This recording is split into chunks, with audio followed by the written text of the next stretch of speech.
Hello everyone. मैं वीरेंद्र काद्यान। आज मैं डिस्कस करूंगा difference between tropical and temperate cyclone. इससे पहले मैंने दोनों साइक्लोन्स को डिटेल में एक्सप्लेन किया है। पहले आप वो वीडियोस देखिएगा, उसके बाद आपको दोनों साइक्लोन्स के बीच में क्या डिफरेंसेस हैं, किन किन ग्राउंड्स पर डिफरेंसेस है, वो चीजें प्रॉपरली समझ में आएंगी। तो देखते हैं दोनों साइक्लोन्स के बीच में क्या क्या डिफरेंसेस हैं। इस कॉलम में मैंने ट्रॉपिकल साइक्लोन्स के फीचर्स को रखा है और इस कॉलम में मैंने टेम्परेट साइक्लोन्स के फीचर्स को रखा है। तो लोकेशन के रिगार्डिंग दोनों साइक्लोन्स में क्या क्या डिफरेंस है, देखिए। जो ट्रॉपिकल साइक्लोन्स हैं ये 5 डिग्री टू 30 डिग्री लैटिट्यूड्स के जो एरियाज हैं दोनों हेमिस्फीयर्स में, वहां पर डेवलप होते हैं और इन एरियाज को जनरली ट्रॉपिकल रीजन बोला जाता है। और ट्रॉपिकल रीजन में साइक्लोनिक सिस्टम के डेवलपमेंट के कारण इन साइक्लोन्स को ट्रॉपिकल साइक्लोन कहा जाता है। लेकिन जो टेम्परेट रीजन है, ट्रॉपिकल रीजन और पोलर रीजन के बीच के जो एरियाज हैं उनको टेम्परेट रीजन बोला जाता है। तो टेम्परेट रीजन ट्रॉपिकल एरियाज से बाहर के एरियाज हैं, इसलिए टेम्परेट रीजन में जो भी साइक्लोन्स डेवलप होंगे उनको एक्स्ट्रा ट्रॉपिकल साइक्लोन्स भी बोला जा सकता है। इसका मतलब है टेम्परेट साइक्लोन्स को एक्स्ट्रा ट्रॉपिकल साइक्लोन भी कहा जाता है।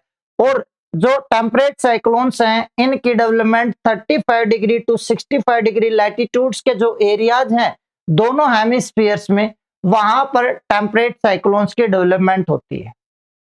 फॉर्मेशन के रिगार्डिंग दोनों साइक्लोन्स में क्या डिफरेंसेस हैं। जो ट्रॉपिकल साइक्लोन्स हैं, ट्रॉपिकल साइक्लोन्स उन एरियाज पर डेवलप होते हैं जहां पर ओशनिक वाटर का जो टेम्परेचर है वो 26-27 डिग्री सेल्सियस से ज्यादा होता है। और ये जनरली ओशंस के वेस्टर्न पार्ट में ही ऐसा होता है, इसलिए आप बोल सकते हो कि ट्रॉपिकल साइक्लोन्स ओशंस के वेस्टर्न पार्ट में डेवलप होंगे जब ओशनिक सरफेस के वाटर का टेम्परेचर 26-27 डिग्री सेल्सियस से ज्यादा हो जाएगा। इसका मतलब है ट्रॉपिकल साइक्लोन्स केवल और केवल ओशंस पर ही डेवलप होते हैं। लेकिन टेम्परेट साइक्लोन्स की बात करें तो टेम्परेट साइक्लोन्स के लिए कोई ऐसी पर्टिकुलर कंडीशन नहीं होती है। टेम्परेट साइक्लोन दोनों एरियाज पर डेवलप हो सकते हैं, लैंड पर भी वाटर पर भी।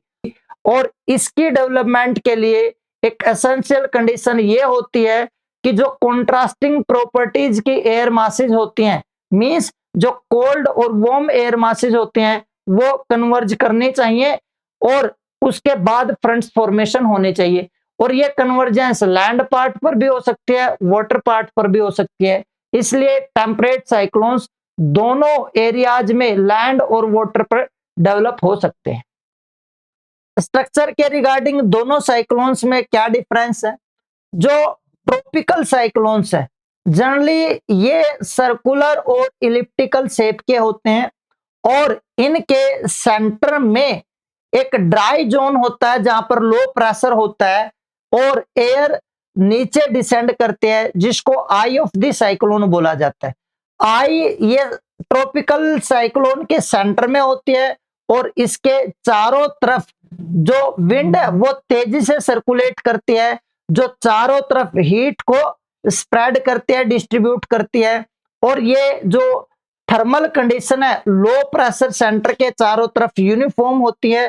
क्यों? क्योंकि जो एयर है वो तेजी से सर्कुलेट करते हुए हीट को रीडिस्ट्रीब्यूट करती है, जिसके कारण लो प्रेशर सेंटर के चारों तरफ यूनिफॉर्म थर्मल कंडीशंस डेवलप हो जाती हैं। जो ट्रॉपिकल साइक्लोन्स हैं इनमें फ्रंट्स और सेक्टर्स की डेवलपमेंट नहीं होती है। ये आपको जो नीचे इमेज दिख रही है ये ट्रॉपिकल साइक्लोन का स्ट्रक्चर है। यहाँ पर ये लो प्रेशर सेंटर है, ये आई ऑफ द साइक्लोन है और इसके चारों तरफ इस टाइप से विंड सर्कुलेट करती है। तो ये सर्कुलर या इलिप्टिकल शेप के होते हैं, सेंटर में आई होती है और आई के चारों तरफ जो थर्मल कंडीशंस हैं उनमें यूनिफॉर्मिटी होती है। लेकिन अगर आप टेम्परेट साइक्लोन की इमेज को देखें तो ये कोल्ड फ्रंट है, ये वार्म फ्रंट है और इस एरिया में टेम्परेचर हायर है तो ये वार्म सेक्टर है, और ये जो बचा हुआ पार्ट है ये यहां पर टेम्परेचर काफी कम है, ये कोल्ड सेक्टर है।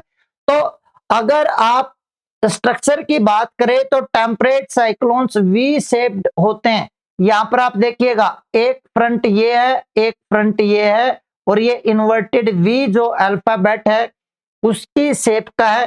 तो ये वी शेप टेम्परेट साइक्लोन्स होते हैं। इनमें दो front warm and cold and दो सेक्टर वार्म एंड कोल्ड होते हैं। तो दो फ्रंट और दो सेक्टर ये स्ट्रक्चर होता है टेम्परेट साइक्लोन का। फ्रंट और सेक्टर्स ये फीचर्स नहीं है ट्रॉपिकल साइक्लोन के। ये इस टाइप की जो चीजें हैं ये स्टेटमेंट में आपसे पूछी जा सकते हैं। नेक्स्ट जो ग्राउंड है जिस पर दोनों साइक्लोन को डिफरेंशिएट किया जा सकता है वो है साइज।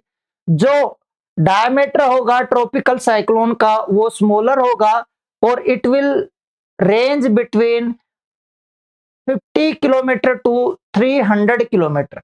लेकिन अगर टेम्परेट साइक्लोन के डायमीटर को देखें तो ये 150 किलोमीटर से 3000 किलोमीटर के बीच में वेरी कर सकता है।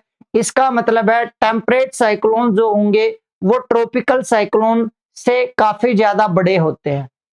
लार्जर एरिया पर टेम्परेट साइक्लोन्स स्प्रेड करते हैं। लार्जर एरिया की जो वेदर कंडीशन है उसको टेम्परेट साइक्लोन्स अफेक्ट करते हैं, जबकि जो ट्रॉपिकल साइक्लोन है ये स्मॉलर एरिया पर अफेक्ट करते हैं। वेदर के ग्राउंड पर ट्रॉपिकल साइक्लोन के फीचर्स क्या क्या होंगे?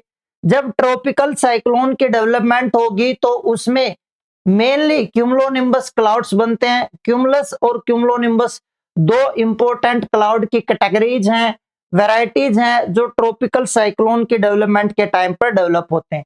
जो क्यूमुलोनिम्बस क्लाउड्स होते हैं ये बहुत टॉलर एंड थिकर क्लाउड्स होते हैं, और इनमें लार्ज अमाउंट में चार्ज एक्यूमुलेट होता है, और जब वो डिस्चार्ज होता है तो लाइटनिंग एंड थंडरिंग होती है।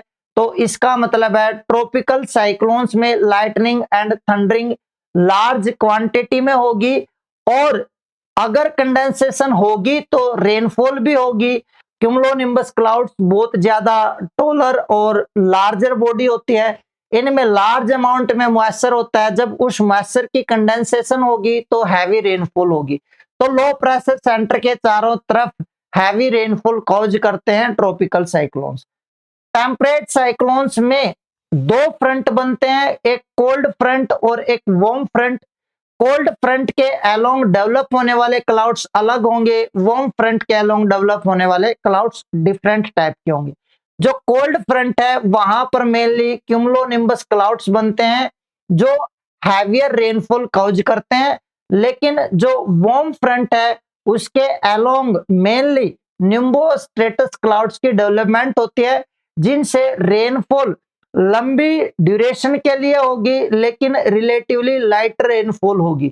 तो यहां पर टेम्परेट साइक्लोन में जो क्लाउड्स हैं पर्टिकुलरली वार्म फ्रंट पर वो क्लाउड्स कम रेनफॉल करते हैं। लेकिन अगर दोनों साइक्लोन्स में रेनफॉल की ड्यूरेशन को अगर कंपेयर करें तो इन साइक्लोन्स में जो ट्रॉपिकल साइक्लोन्स हैं एयर लो प्रेशर सेंटर के चारों तरफ तेजी से घूमते हुए तेजी से ऊपर जाती है, इसलिए कंडेंसेशन भी तेजी से होगी, और जो रेनफॉल होगी वो हैवियर जरूर होगी लेकिन शॉर्टर ड्यूरेशन के लिए होगी। पर टेम्परेट साइक्लोन में रिलेटिवली जो वार्मर एयर मास है उसकी अपवर्ड मूवमेंट स्लो होती है, इसलिए यहां पर रेनफॉल की जो ड्यूरेशन है वो ज्यादा होगी। यहां पर रेनफॉल जो होगी वो लो प्रेशर सेंटर के चारों तरफ जो एयर सर्कुलेट करते हुए ऊपर जा रही है उसका कंडेंसेशन होगा, तो लो प्रेशर सेंटर के चारों तरफ ही रेनफॉल हो रही होगी। अगर टेम्परेट साइक्लोन के केस में देखें तो यहां पर क्या होगा, जो फ्रंट्स की डेवलपमेंट होती है, जैसे ये कोल्ड फ्रंट है और ये वार्म फ्रंट है, तो इन फ्रंट्स के अलोंग ही रेनफॉल होगी। इसका मतलब है ये एक टाइम में इस बेल्ट में रेनफॉल हो रही होगी और इस बेल्ट में रेनफॉल हो रही होगी। यहां पर रेनफॉल का जो पैटर्न है एक ही टाइम पर सर्कुलर पैटर्न में रेनफॉल नहीं होती है। तो ये चीज भी आपको ध्यान रखनी है। नेक्स्ट जो मूवमेंट है, जो track of movement of cyclones हैं, ट्रॉपिकल साइक्लोन के केस में जो ट्रेड विंड्स हैं उनके इन्फ्लुएंस में साइक्लोन की मूवमेंट होती है और ये मूवमेंट ईस्ट टू वेस्ट होती है। और जब ये साइक्लोन्स लैंड पार्ट पर चले जाते हैं तो ये धीरे धीरे खत्म हो जाते हैं। लेकिन टेम्परेट साइक्लोन की बात करें तो टेम्परेट साइक्लोन में वेस्टर्लीज के इन्फ्लुएंस में cyclone west to east move करेंगे, तो जो ट्रैक्स होंगे वो वेस्ट टू ईस्ट होंगे और जो साइक्लोन के ट्रैक्स ट्रॉपिकल साइक्लोन में होंगे वो ईस्ट टू वेस्ट होंगे। Pressure gradient force tropical cyclones में ज्यादा स्ट्रोंगर होता है, जिसके कारण विंड तेजी से सेंटर की तरफ मूव करेंगी और फिर वो कोरियोलिस फोर्स के कारण सर्कुलेट करते हुए तेजी से ही अपवर्ड मूव करेंगी। तो प्रेशर ग्रेडियंट फोर्स स्ट्रोंगर होने के कारण ट्रॉपिकल साइक्लोन्स में विंड की स्पीड ज्यादा होती है, जबकि टेम्परेट साइक्लोन में ये प्रेशर ग्रेडियंट फोर्स वीकर होता है, जिसके कारण विंड स्पीड जेंटलर होगी या रिलेटिवली कम होगी। प्रेशर ग्रेडियंट फोर्स का मतलब यह है कि सेंटर से आउटर पार्ट के बीच में जो एयर प्रेशर का डिफरेंस है वो कितना है। अगर ये एयर प्रेशर का डिफरेंस ज्यादा है तो प्रेशर ग्रेडियंट फोर्स स्ट्रोंगर होगा, जिसके कारण विंड की मूवमेंट ज्यादा होगी। तो इंटेंसिव लो प्रेशर होता है ट्रॉपिकल साइक्लोन में सेंटर पर, जिसके कारण ये प्रेशर ग्रेडियंट फोर्स काफी स्ट्रोंगर हो जाता है और विंड की स्पीड भी काफी ज्यादा होती है। आइसोबार्स ट्रॉपिकल साइक्लोन में कंप्लीट सर्कल होते हैं। ये लो प्रेशर सेंटर जो होगा इसके चारों तरफ जो आइसोबार्स होंगे वो सर्कुलर आइसोबार्स होंगे। लेकिन अगर आप टेम्परेट साइक्लोन को देखें तो टेम्परेट साइक्लोन में कोल्ड फ्रंट और वार्म फ्रंट कुछ इस टाइप से फ्रंट की डेवलपमेंट होगी और वार्म सेक्टर में जो आइसोबार्स हैं वो मोर और लेस इस टाइप से स्ट्रेट लाइन होंगी और जो कोल्ड सेक्टर है उसमें आइसोबार्स इस टाइप से सर्कुलर होंगे, इनमें कर्वेचर होगा और जो फ्रंटल जोन है जो जहां पर फ्रंट बनते हैं वहां पर आइसोबार्स में सडन बेंडिंग होगी, इसलिए आइसोबार जो है वी शेप्ड आइसोबार होंगे टेम्परेट साइक्लोन में। दोनों साइक्लोन्स की फॉर्मेशन अलग अलग है, दोनों साइक्लोन में विंड की जो स्पीड है वो अलग अलग है, दोनों साइक्लोन की जो मूवमेंट है जो ट्रैक्स हैं वो अलग अलग हैं। ज्यादातर जो ट्रॉपिकल साइक्लोन्स होते हैं इनका जो लाइफ स्पैन होता है वो काफी छोटा होता है। तो ट्रॉपिकल साइक्लोन का life span is not more than a week, लेकिन टेम्परेट साइक्लोन का लाइफ स्पैन 2 to 3 वीक्स का होता है। तो यहां पर अगर ड्यूरेशन की बात करें, साइक्लोन के सर्वाइवल की बात करें, तो जो ट्रॉपिकल साइक्लोन्स हैं उनका सर्वाइवल, उनका ड्यूरेशन कम टाइम तक होगा और जो टेम्परेट साइक्लोन्स हैं वो लंबे टाइम तक किसी भी एरिया को इन्फ्लुएंस कर सकते हैं। ड्राइविंग फोर्स के ग्राउंड पर दोनों साइक्लोन्स में क्या डिफरेंस है। ड्राइविंग फोर्स क्या होता है? ड्राइविंग फोर्स का मतलब है कि क्या रीजन है जिसके कारण साइक्लोन एक्टिवेट हुआ है और एक्टिवेट रहता है। मींस ड्राइविंग फोर्स का मतलब है, मैं ये कह सकता हूं कि सोर्स ऑफ एनर्जी क्या है जिसके कारण साइक्लोन की डेवलपमेंट होती है या साइक्लोन एक्टिव रहता है। तो सोर्स ऑफ एनर्जी की बात करें तो latent heat of condensation driving force है फॉर द ट्रॉपिकल साइक्लोन।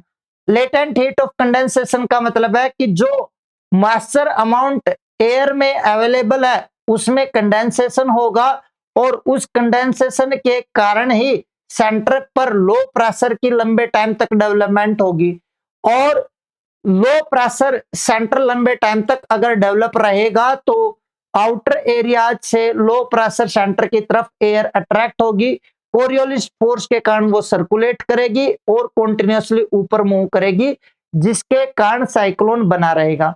लेकिन टेम्परेट साइक्लोन के केस में जो ड्राइविंग फोर्स है वो लेटेंट हीट ऑफ कंडेंसेशन नहीं है, बल्कि वो जो दोनों एयर मासेज है कोल्ड और वार्म, उनके बीच की थर्मल डिफरेंस कितना है, थर्मल कंट्रास्ट कितना है, या दोनों एयर मासेज के बीच जो डेंसिटी वेरिएशन है वो कितना है, ये टेम्परेट साइक्लोन के लिए ड्राइविंग फोर्स का काम करेगा।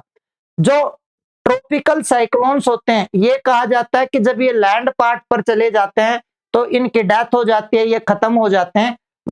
वो इसलिए क्योंकि जो ड्राइविंग फोर्स है ट्रॉपिकल साइक्लोन के लिए वो लेटेंट हीट ऑफ कंडेंसेशन है, और कंडेंसेशन से लेटेंट हीट उतनी ही ज्यादा रिलीज होगी जितना ज्यादा मॉइस्चर एयर में अवेलेबल होगा। अगर साइक्लोन लैंड पार्ट पर चला जाएगा तो जो मॉइस्चर का सोर्स है वो वहां पर नहीं होगा, क्योंकि ओशंस जो हैं वो मेन सोर्स होते हैं मॉइस्चर के। तो मॉइस्चर के सोर्स से दूर जब साइक्लोन चला जाएगा तो उस केस में जो मॉइस्चर है वो कॉन्टिन्यूसली ट्रॉपिकल साइक्लोन में कम होता चला जाएगा, जिसके कारण लो प्रेशर इंटेंसिव नहीं रह पाएगा। धीरे धीरे वो लो प्रेशर खत्म हो जाएगा और ट्रॉपिकल साइक्लोन की डेथ हो जाएगी। तो ये हैं दोनों साइक्लोन्स के बीच में डिफरेंसेस। आज के लिए इतना ही, मिलते हैं नेक्स्ट वीडियो में। Thank you.